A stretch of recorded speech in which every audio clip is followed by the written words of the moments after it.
Blessed and happy Wednesday to all of you, my dear friends, my dear brothers and sisters, my dear good people of God. Today is June 17, 2026. In today's Gospel from the account of the Gospel of Matthew, chapter 6, verses 1 to 6 and verses 16 to 18, Jesus invites us to rediscover the quiet and sacred spaces of our spiritual life. He cautions us against practicing righteousness merely to be noticed and be praised by others, reminding us that the value of prayer, the value of fasting and acts of charity does not lie in public recognitions, in applause and claps, but in the sincerity of the heart.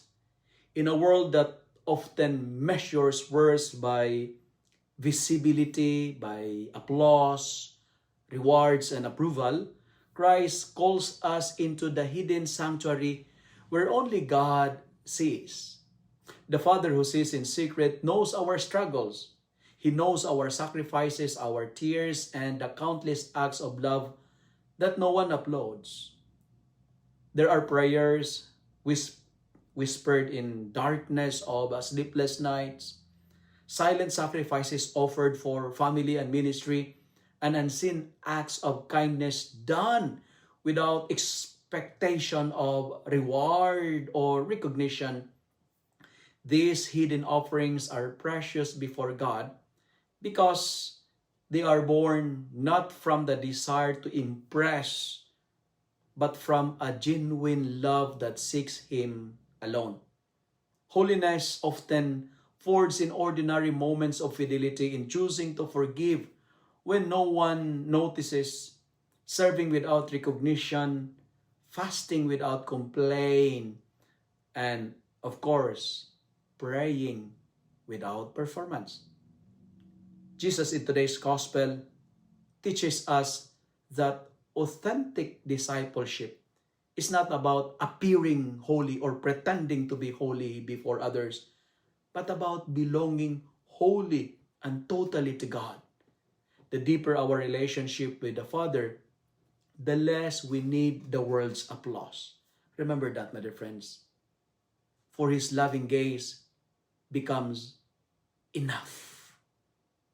When our hearts seek God more than human approval, our faith becomes pure, our service becomes joyful, and our lives become a quiet testimony that the greatest treasures are those hidden in God.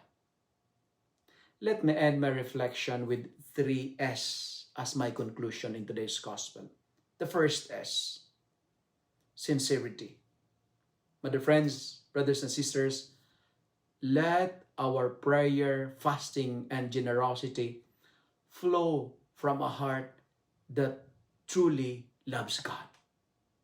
Second S, do it in secret. Embrace the hidden sacrifices and unseen acts of goodness that the Father alone beholds.